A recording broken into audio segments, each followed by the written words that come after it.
Lord Jesus Christ, Son of God, have mercy on me, a sinner. I'm Peter Owen Jones. I'm a vicar in the Church of England, and I'm turning my world upside down. I'm going on an extreme spiritual journey to find oneness with God in the eyes of 3 world religions. I'm seeking the spiritual enlightenment that I believe we in Britain once had and have now lost. It's not going to be easy. This journey into alien worlds will test my physical and mental endurance right to the limit. I can't go any further. I'll be living with the Kung Fu monks of central China, the wandering mystics of the Indian Himalayas. This is God in colour. And the Christian hermits of the Egyptian desert. Lord Jesus Christ, Son of God, have mercy on me. I need to explore the minds of men and women who have renounced the material world forever and who claim to be at one with their Creator. I want to test their beliefs for myself. In this program, I'm going to journey with Indian sadhus, holy men both feared and revered, men who have left this world and entered another, ghosts, mediums between the gods and the rest of humanity. Okay, let's go. I know that their divine knowledge has been won by hardship, pain, and privation. I do get a bit freaked out at night. And to learn from them, I have to become an extreme pilgrim. Why is it all about you?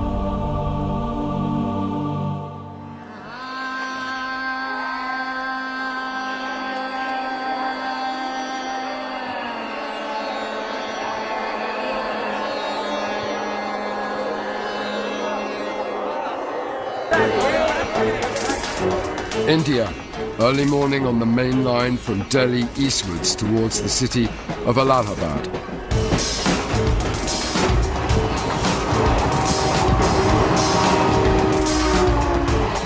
After 36 hours of travel, I'm nearly at my destination, the Kumbh Mela, the great Hindu religious festival held every 6 years on the banks of the Ganges. What we're hoping to do when we get there is to meet some people called sadhus. Sadhus are Indian holy men, and we're hoping to actually see if 1 or 2 of them will take me on, and so I can start to explore this extraordinary 3,500-year-old spiritual tradition.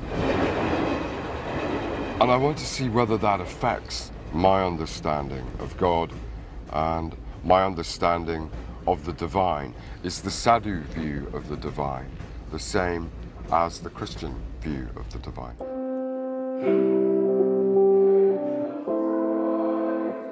In my day job, I'm a parish priest in the comfortable south of England, and it's not something I'm going to give up. I love my job with its ancient traditions and emphasis on human love. God's For countless generations, the people of my parish have lived and died, believing that if they maintained their faith in God in this life, they will receive salvation and eternal life in the next. In India, you have to earn your way to salvation. That's why every 6 years, Hindus converge on the banks of the Ganges for the Kumbh Mela. Forget Glastonbury. Forget Piccadilly Circus. There are 7 million people here at this festival. A sea of seething humanity.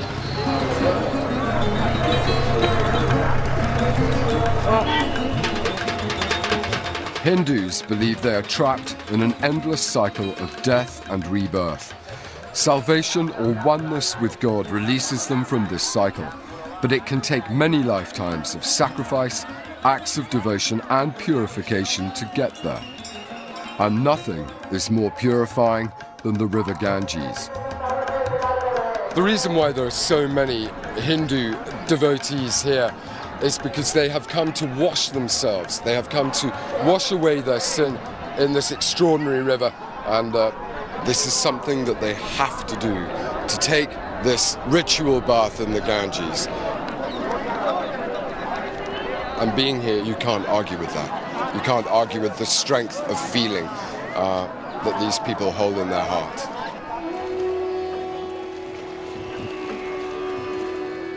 They also come to be near to and to be blessed by the holy men, the sadhus that I'm seeking. And over there, in a vast tent city that looks like a medieval battle camp, are thousands of them. The sadhus themselves believe that the road to salvation can be achieved in one lifetime through the rigorous practice of self-sacrifice and physical austerity. Those who have achieved this advanced state of being have become gurus, the teachers of the Hindu faith. Each one sits around a dhuni, the holy fire, surrounded by his followers and devotees, eager for a few words of wisdom. They bear the marks of the austerities they practice. This guru boasts a withered arm raised permanently above his head. Another is weighed down by countless beads. I need to find a guru that will take me on and show me the holy way. But it's an alien world to me, and I find them all quite intimidating.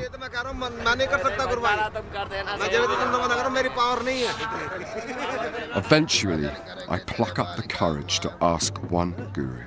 I'm sorry to bother you. If you could possibly help, would it be possible to say it is a great privilege to be invited to sit around the dhuna? महाराज जी बहुत हमको अच्छा लगा आपके पास बैठ के और बहुत बहुत धन्यवाद कि आपने हमको बुलाया बैठने के लिए और हमको बैठने दिया धुने के पास इसके लिए हम बहुत आभारी हैं 100 रुपया राखे आ गए He is saying be happy, be prosperous, and he is more than happy that you all are here to understand a religion, a culture which is totally different to you. Very different, very different. What would he say to a very young sadhu? संदेश मतलब जैसे सेवा मतलब भावना उनकी सेवा भावना अच्छा मिले विश्व का कल्याण के लिए Service is the first basic thing which one has to understand. Little different from songs of praise. My new friend's called Vashist. He too is a sadhu and he offers to show me the camp of his own guru. Gu means darkness, Ru means the light. Okay. The one who removes you from darkness and put into the light. That's your guru. Okay. All the problems, all the tensions of life, all that is gone. And then you are just one with yourself.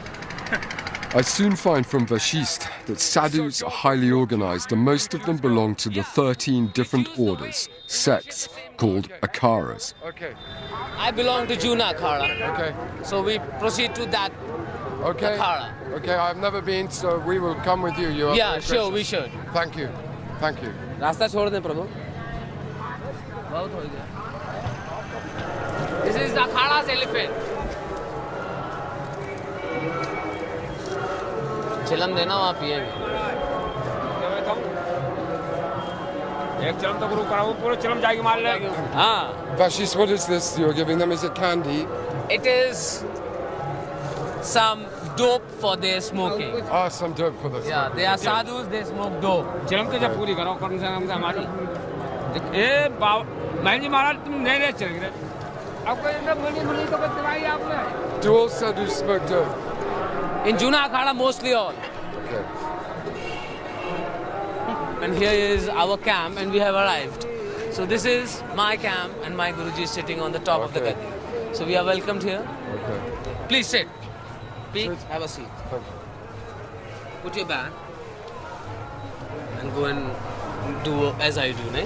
Okay. Oh no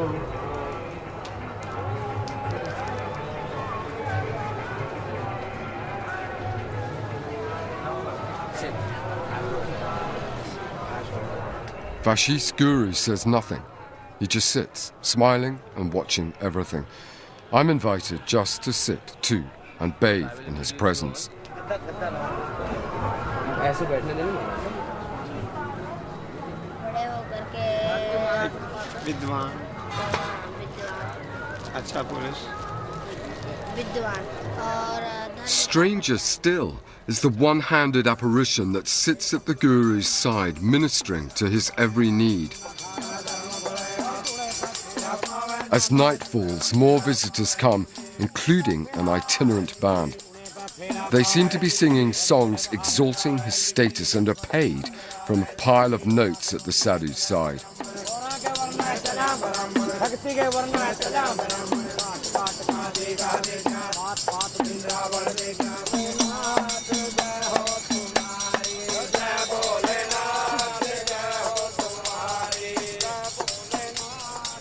Later, I'm led to an inner tent where Vashist offers me some hash.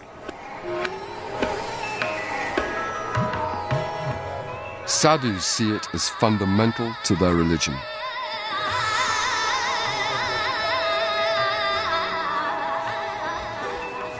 Why the hash? Smoking hash was used as an instrument to concentrate your mind. Sadhus, quite disciplined they are in their eating, in their drinking, in their sleeping. In all the behavior, there is some discipline. It doesn't affect them much. The one who don't have discipline, it affects.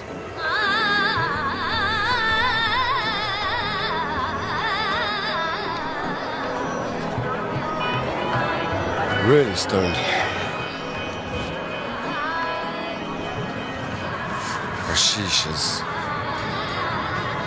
Ashish is wrapped by a rainbow. And the Guru wears a lot of orange. So I think it's time I got some sleep.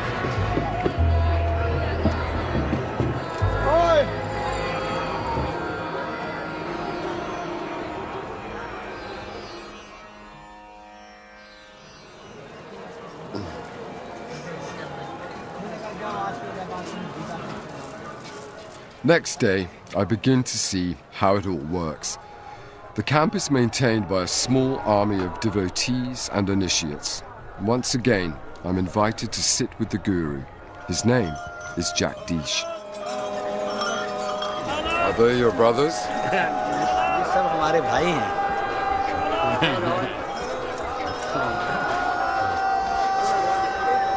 Is there any advice that you could give me as to how within my short time here I can try and enter the mind and the heart of a sadhu? What should I do?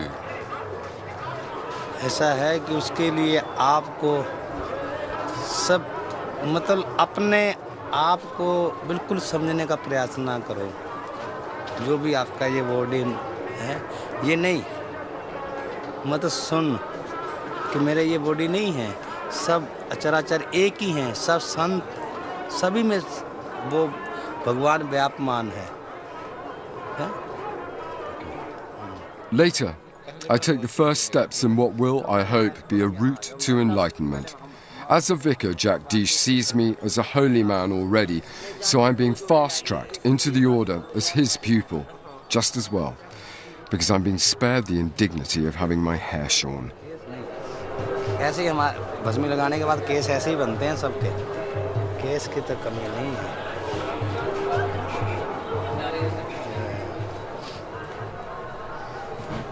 Okay. And then that goes underneath Yeah. my tackle. And be careful, it should not get wet No. with a piece or anything. Okay. Thank you. Thank you. No, walk a step or two step ahead. Yeah, and it's okay? Yes, that's perfect. Thank you. Okay. Thank you. Thank you.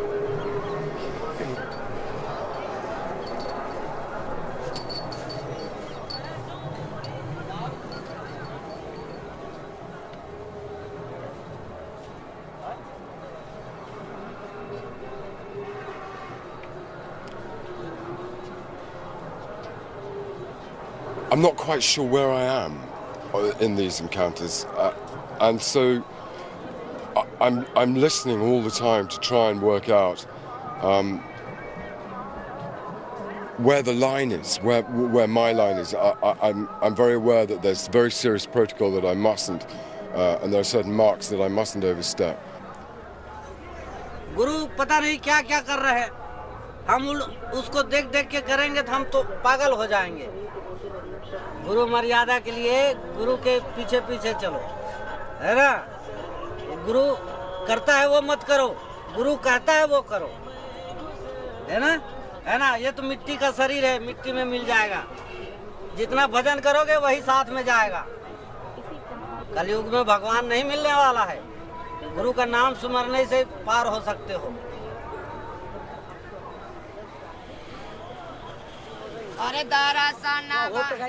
Not all the Guru's visitors are welcome.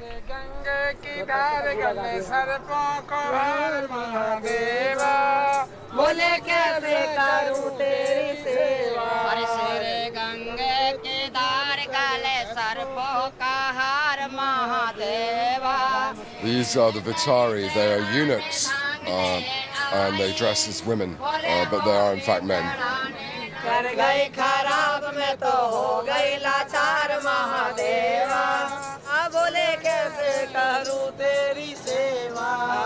Traditionally, they will come and sing when a house is just finished completion, or when someone's given birth, and they won't go away until you've paid them.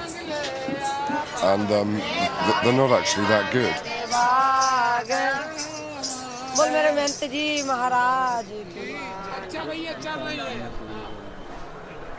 You've given them cash? You gave me some to give. Okay, well then they've done quite well. We've given them 100 rupees. Tell them we've already given. I gave them just now. I mean, what a life. You have your testicles cut off, you go around dressed as a woman singing incredibly badly. I mean, you're not going to be that popular wherever you go, frankly. This is an extraordinary system. What happens is that people come in and give Jagdish, the guru, money. He then puts the money under his carpet, and then other people tip up, and then he gives the money away. This is how Christ would have lived. I mean, really, you know, when we look at Christ and his disciples, he was a teacher, he was surrounded, you know, he had his own inner circle, and then there were the camp followers, really very similar. Also, you know, look at India. Here we have an incredibly moralistic, stratified society, and within the midst of that, here are men completely naked, where nudity is a real taboo in India. They hang out on the edges of villages, they get stoned off their heads, and yet this is valued. You know, the Church of England has been sort of genetically modified over generations by the government, who sort of make sure that the bishop's a good man and, you know, is going to do this. We've lost that real edge. But I'm not sure that at the bottom of it, the theology is actually that different. There's a much greater emphasis here on the denial, the dissolving of self. And it's really that I have to try and get to grips with.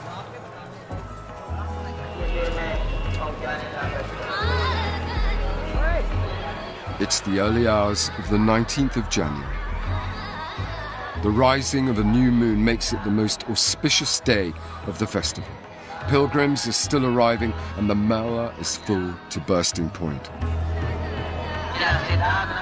At dawn, 7 million people will take their ritual bath in the Ganges. The highlight of the morning will be the procession of naked sadhus and initiates down to the holy waters. I've decided not to join the procession because it's so sacred to sadhus, it would be disrespectful. But the new initiates are gathering, ready for their first great ritual bath. All are stripped naked and covered with ash from the sacred fire, symbolizing eternal nothingness.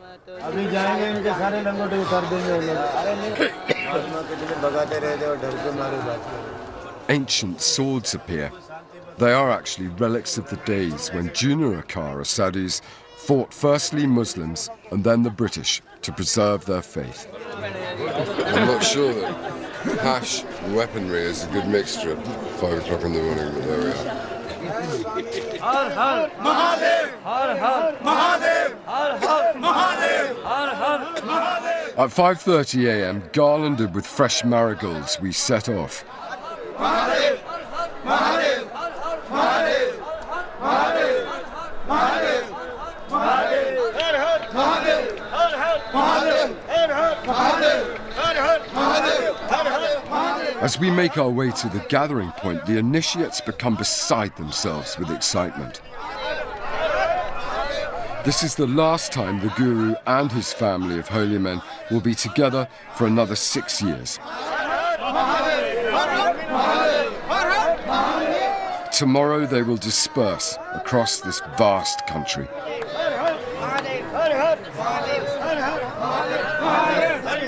Jagdish holds me by the hand as I'm taken to the strangest places I've ever seen in my life. Down into the innermost alleys of the tented city, into the camps of other gurus, celebrating and shouting as we go.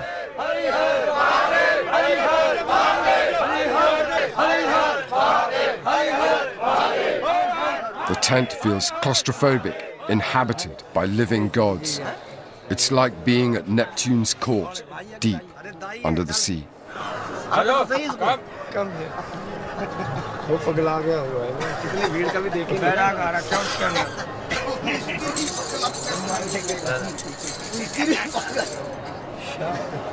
तुम यहां काम करा किधर करा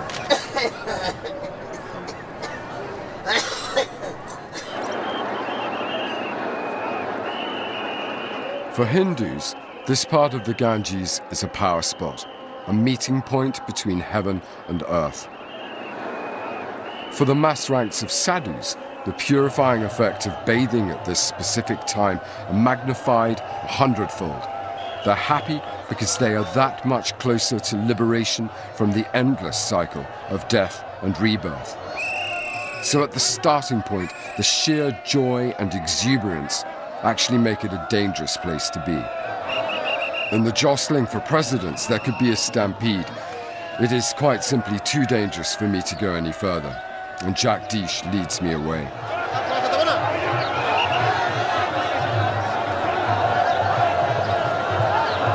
We are just about to be swamped by a sea of humanity.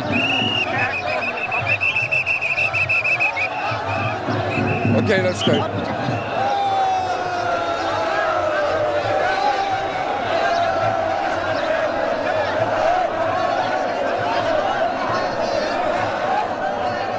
As a parish priest, I rarely see my bishop, and I'm staggered by this collective display of devotion and solidarity.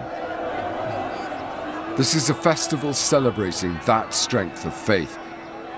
But I need to know what it's like to be an individual sadhu, and by what practical means I can achieve closeness to the divine.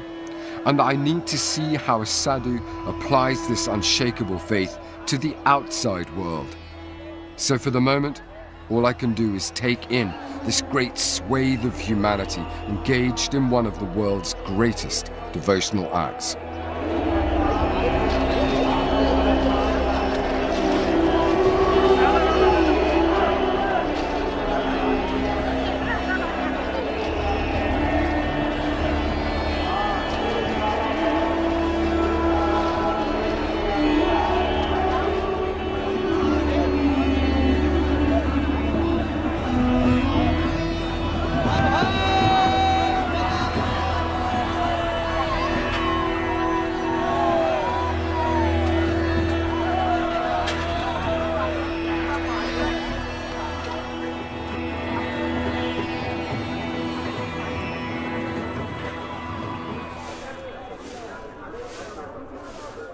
I'm ready for the road. The Guru has told me I must go to the Himalayas to do penance and seek enlightenment in the mountains. He's instructed Vashist and a young initiate, Alba, to accompany me as far as his ashram in the holy city of Haridwar, 2 days' journey away. After that, I'll be on my own. On the more on the right. On the more on the mind. You're beautiful people.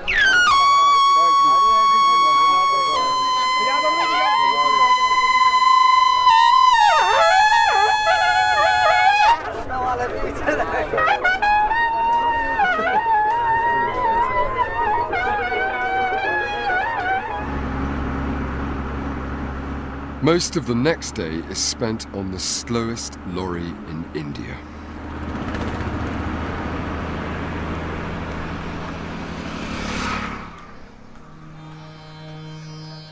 For the first time, I'm faced with India on a great scale.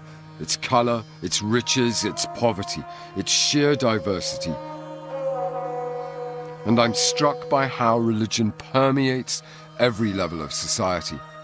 Everywhere there are gods, so many different types. There are wandering sadhus, even roadside shaman. That's a very old, primitive way of worshipping nature, na? We can see this is a road full of energy, it's flowing off. So, kissing it, this side and that side, making the two ends meet. That's maybe his philosophy, that's how he is working. He's trying to do something with that fellow sitting in front of him. He must be sick or he must be having some physical problem. Vashist has one foot in the real world, but he's been a sadhu for 17 years. Alba is just starting his long road. They make good travel mates.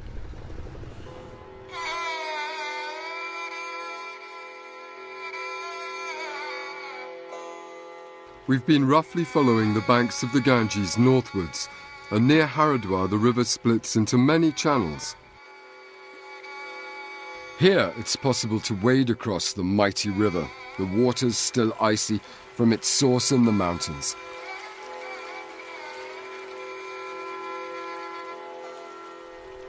We camp out, and for the first time since I've been here, there's no one around. Have you got any sausages? Sorry? Do you have any sausages? Sausages? Yes. What? Sausages, lovely, thick meat. We eat pure vegetarian. We don't talk about meat. This is perfect for a bacon sandwich. It is, no? Yeah, you should know that. I need to know from Vashist why sadhus take on their austere lifestyles. Does the sadhu embrace suffering to overcome suffering? So he doesn't have to fear, live in the constant fear of one day I might suffer, one day this might happen, one day that might happen. Is that why the sadhu takes the road of austerities?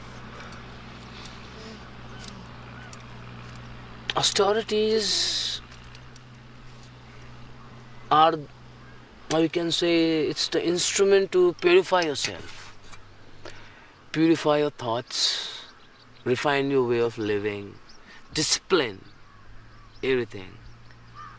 That all includes in austerity. And by discipline, you know what all happens. The discipline to endure suffering or the discipline to overcome suffering? A discipline to understand suffering, what it is. What austerities did you do? I'll give a simple example, like putting on ash for 12 years. 12 years, every day you put on ash? 2 times a day, in the morning and in the evening. To remind yourself that ashes to ashes and dust to dust. This is the last result of everyone. You don't go outside your heart much, you don't talk to people much, you don't see towards their face, towards their eyes, towards their clothes much. Sometimes, really, when somebody is in front of you, you do make a conversation, but you avoid everything. You just go in? Yeah, inside, just like a turtle. You just go inside, you close all your senses. Then you experience. As we prepare for bed, deep philosophical questions continue to gnaw at me. What happens in the night if scorpions come here now? I'm sitting here. I'm awake. You're awake? You all sleep, then I will sleep when you get away. So you wake me when it's time for you to go to sleep? After 3 hours. After 3 hours? Yeah. But how do I see a scorpion in the dark? You will see it. I will hear it. It stings you. Yeah, you will hear it when it stings me. Have you... What happens if you get stung in the neck? I think then it's over. Then it's over. It's over? Hare Ram, Hare Ram. I never expected India to be like this. It's almost too much to take in. Around every single bend, every time you open your eyes, you see something extraordinary, extraordinarily beautiful, extraordinarily sad, extraordinarily challenging, extraordinarily humbling. And here I am on the banks of the Ganges. And that's it. But it's lovely.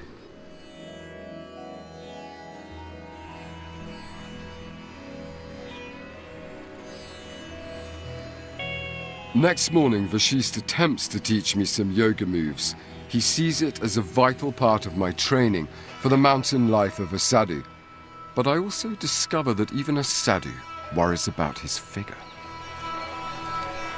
When I was doing yoga, my stomach was not like this. I think your stomach is fine. No, it is not.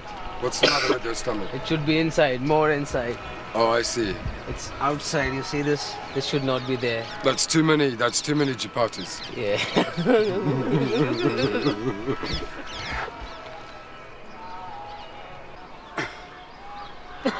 Your leg should not lose in its place. It should be there only. Yes, I can't attach it to my Slowly, right buttock. slowly. Yeah.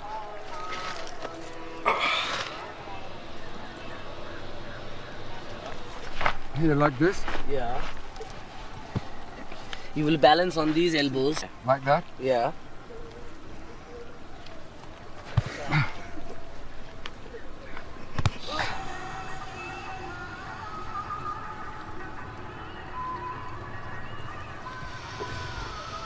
Gently release it.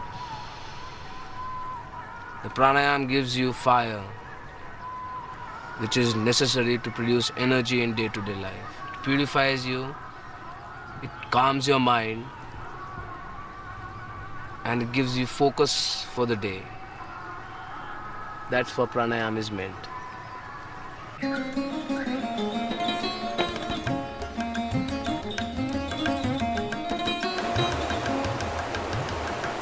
In the holy city of Haridwar, there are sadhus everywhere, and yet more gods. Vashist has told me there are 36,000 gods in the Hindu pantheon. It's high time I started learning about some of them. Shiva? Shiva, Lord Shiva, sitting in Kailash. Kailash, what's Kailash? His home, mountains. Oh, okay. Does each deity have a specific purpose? It does. Yes. They symbolize something. Okay. Like Shiva symbolizes Kalyan Swarup. Swarup means you feel happy, you feel comfortable, you feel like you have settled down. Yeah, you feel at one. At one. I find all this very hard. Oh, there's so many different deities, and each has their own purpose. I find it very hard. The power is one, but the manifestations are different. Yes. So that people can easily relate to. There are different characters of the one divine. Yeah.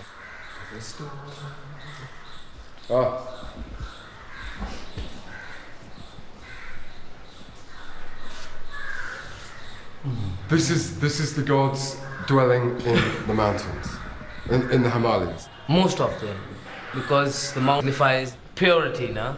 You're elevated above the commerce, the chaos, the madness of everyday life. Yeah, true it is. So you go to the mountains for austerities and to learn to dissolve and to find peace.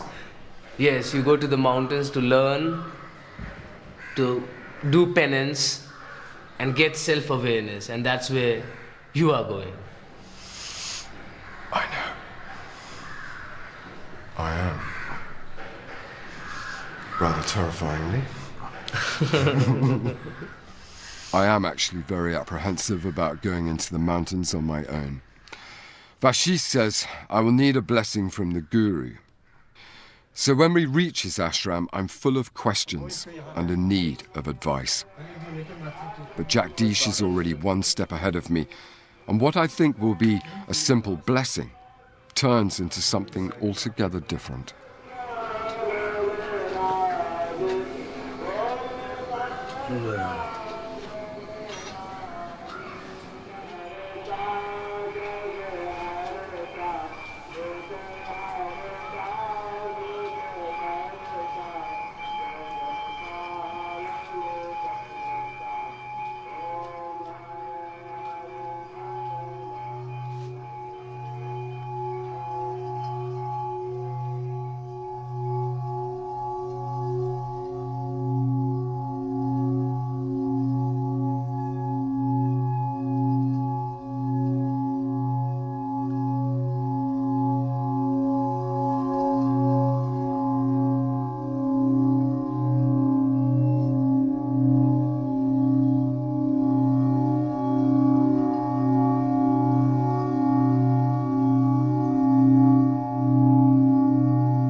Quite a lot happened in there.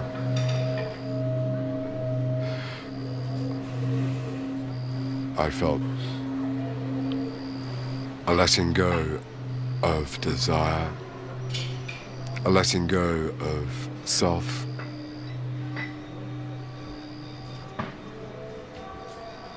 and a letting go of fear.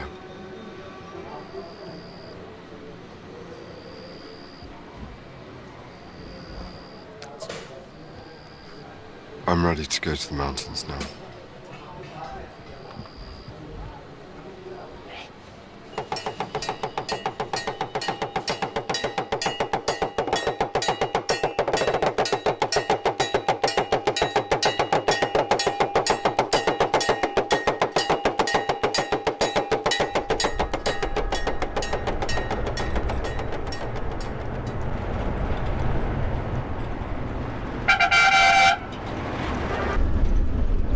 A 12-hour bus ride to the mountains takes me off the plain, high into the foothills of the Himalayas. These are the lands of the fierce Rajput hill tribes.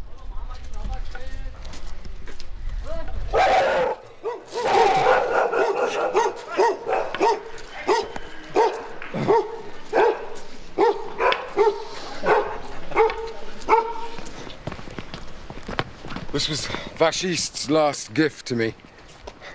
He just looked at me and went, "For dogs."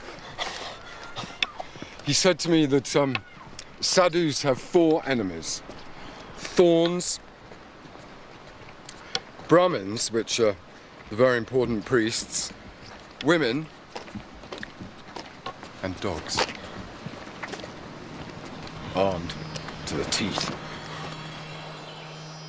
But joking aside, living rough and alone is not the kind of thing I've done very often before.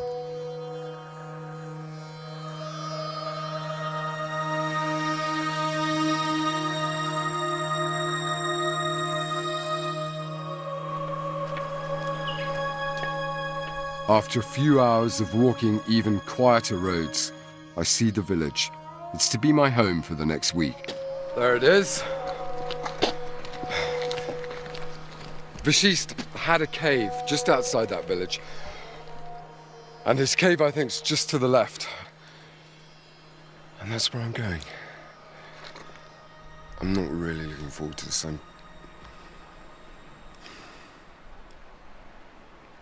You know, when you're with people, you're safe and you're closeted and you can talk, you can have conversations. This is going to be, if that is the place, lonely, cold, and hungry. Really, I haven't got that much food with me. The prospect is pretty daunting.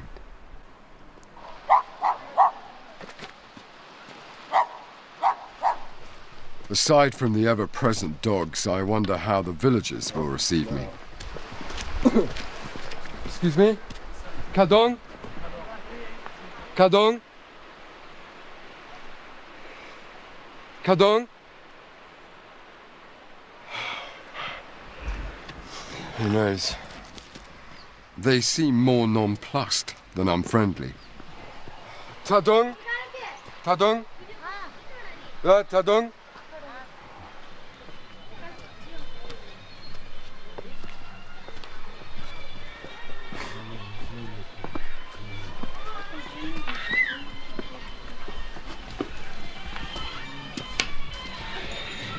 Not really sure about all that, really.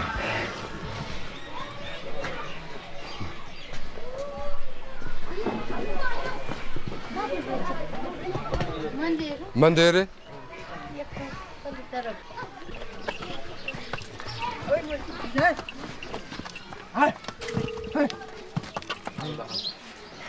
Vashist told me that the cave had been used by many sadhus over the years. I may not look right, but these villagers know why I'm here and where to take me. At length, a boy is summoned to take me to the cave. It's about a quarter of a mile above the village on the main path up into the mountains.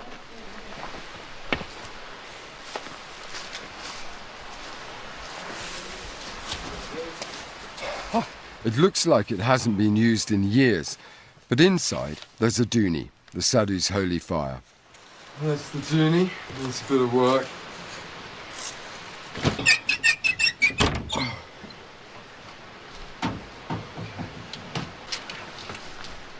Rat shit.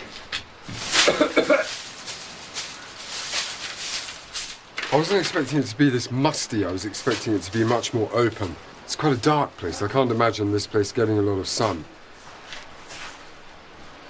They haven't had rain here for 3 months, so everything's just incredibly dusty.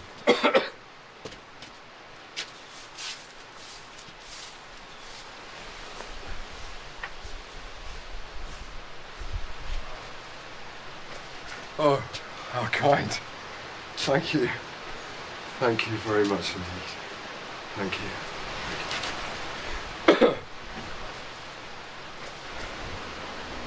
Goat hair.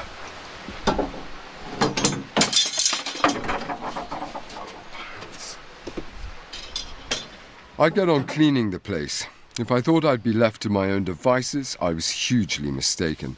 Within half an hour, people are shyly, curiously checking me out. God, and don't it, thousands of people out here. Oh well.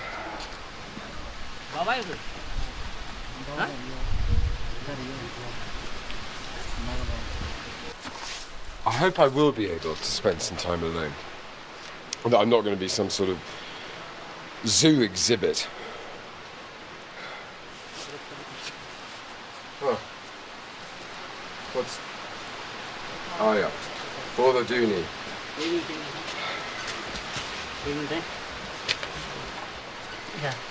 Raw, gorgeous, freshly laid. Shite. Cow dung. Thank you. Okay. Thank you very much. Yeah. Thank you. Thanks. The cow here is a sacred, very sacred animal. And so naturally, what comes out of the cow is also sacred. And it doesn't smell bad, it actually smells sweet. And although this may look like a penance, I don't really feel that it is. Throughout the afternoon, the villagers bring me the essentials of daily life. I'm not prepared for the extent of their hospitality. Thank you. Thank you so much. So touching. I always feel slightly guilty because here I am being given all of these things and I don't know how to repay their kindness. But that's my own problem. I should accept it gracefully and I shouldn't worry about it. That's really perhaps what I've got to learn to do.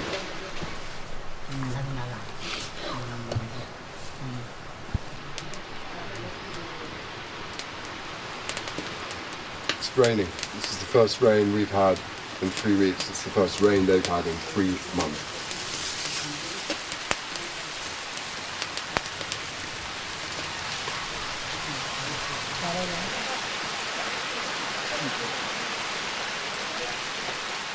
My arrival seems to have been more auspicious than I thought.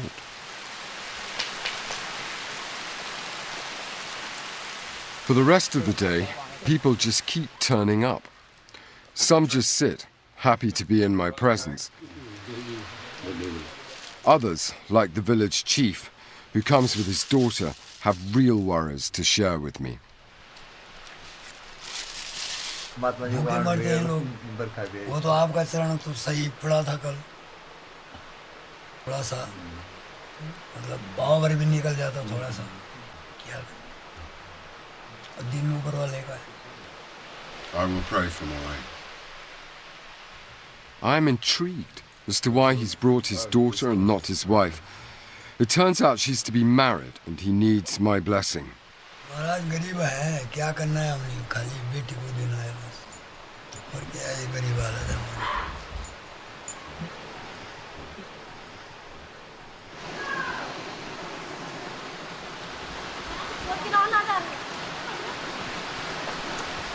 Om Namo Narai.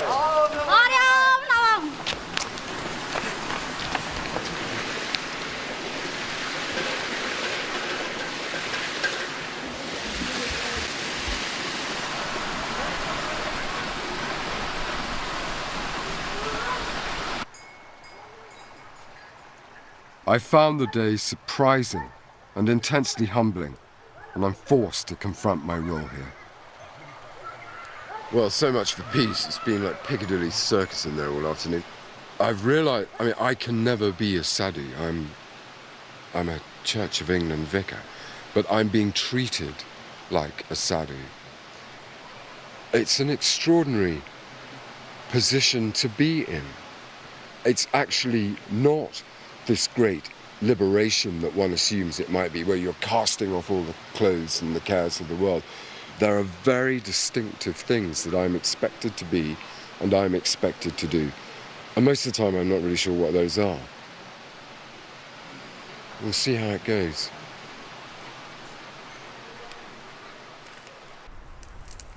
Maybe when the novelty wears off, I'll be able to find some solitude.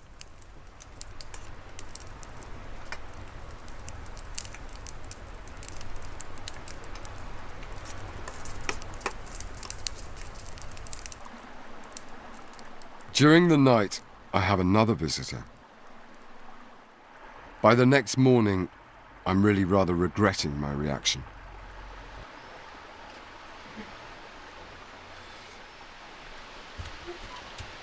I had a little visitor in the night.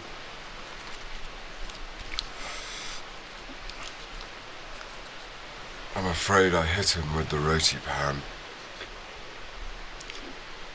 I feel terrible, really. I shouldn't have killed him. I am in his territory. I had no right to do it.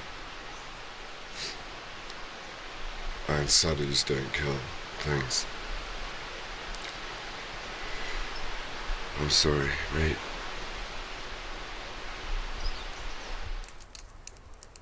I quickly establish a daily routine. Lighting the dooni, clearing my cave, and meditating. Up here, it seems the most natural thing to do.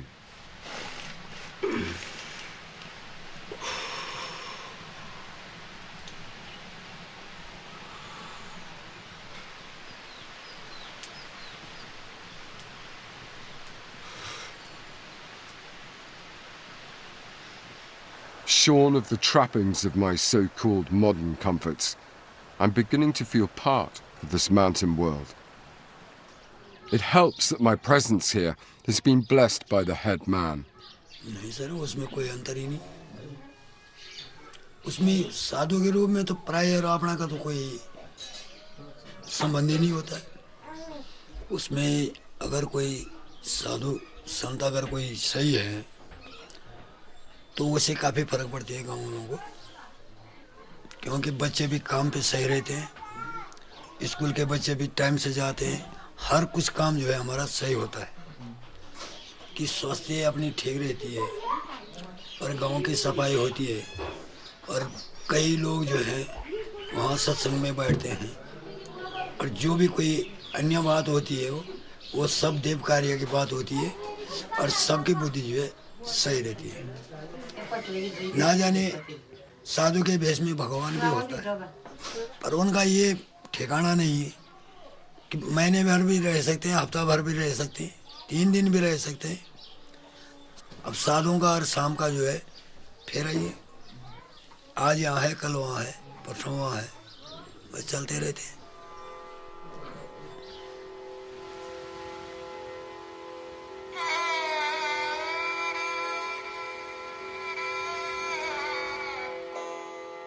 For 3 days, I just sit there outside my cave. Just as I have been the focus for the villagers, my immediate environment, because at last I'm still, becomes focus for me. Each and every detail around my limited vision seems amplified until it all begins to merge. A fusion of sound, of voices, animals, water, smells, the humidity of the day, all combine in one synthesis of experience.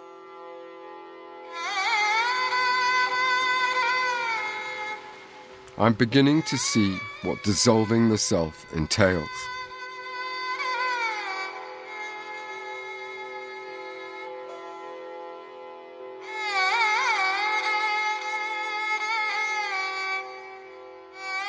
Perhaps this is the state of oneness. The oneness of everything that my guru Jagdish was asking me to find.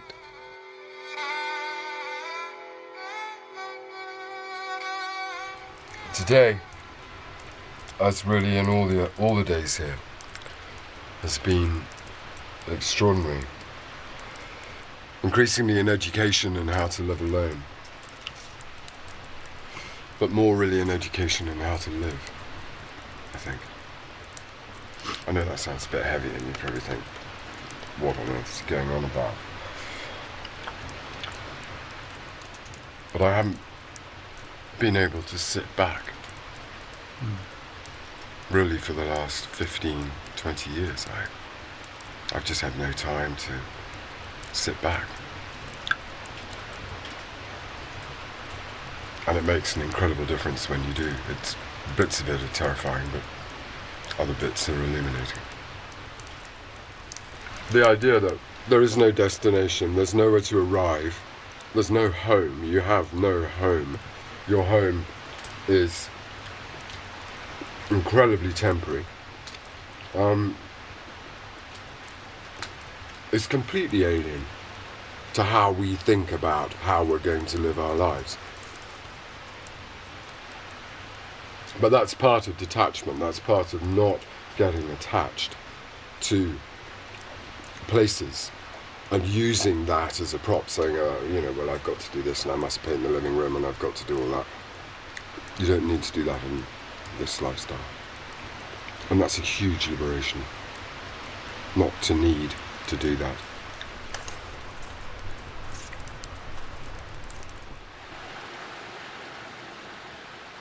There's a small shrine at the top of the hill behind my cave. And as I climb through the parched fields, I'm thinking hard about the acute differences between the villagers and myself and my position here.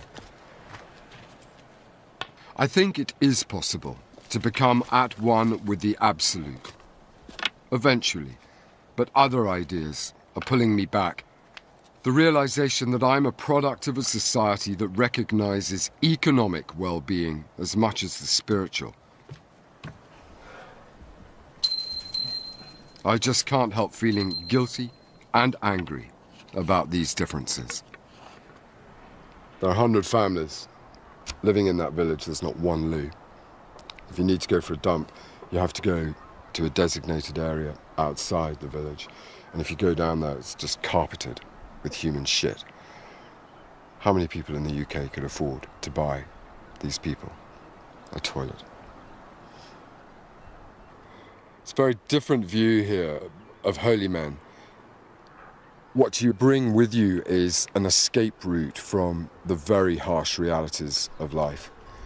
What you invite everyone to do is to plug in to a much bigger vision.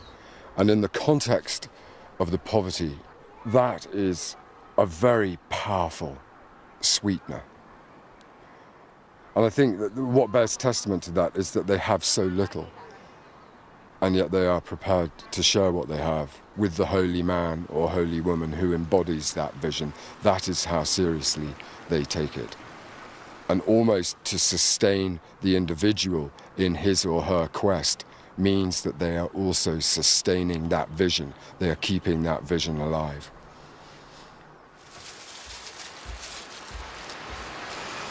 Thank you for my word.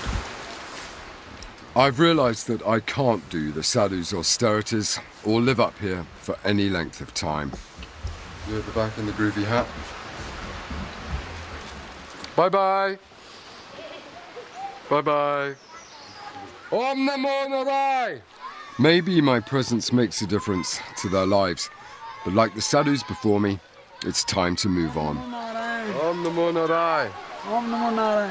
Thank you so much, everyone in this beautiful village, for all your care and your hospitality, your kindness and your love. आपके आशीर्वाद चाहिए. I will never forget this place. Bye-bye.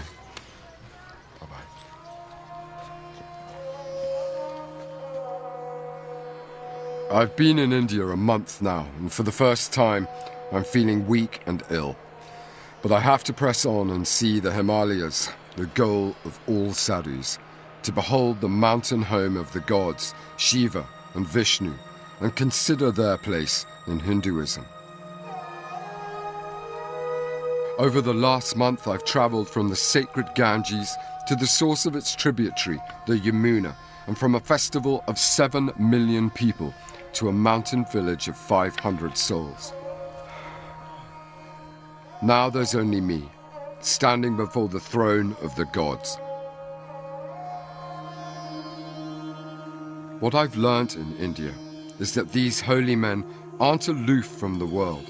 They stand at the very centre of their communities.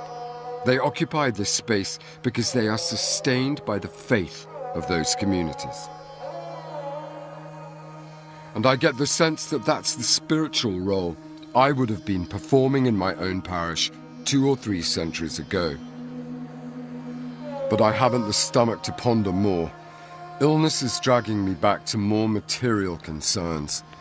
Somewhere on my journey I've contracted amoebic dysentery, and I'm all in. At this point, really, I have to admit defeat. I can't go any further. I'm sorry to say.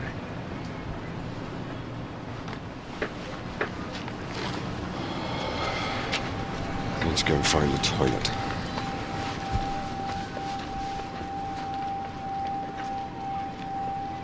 Next week, I gather my strength for my last journey with the desert hermits in Egypt.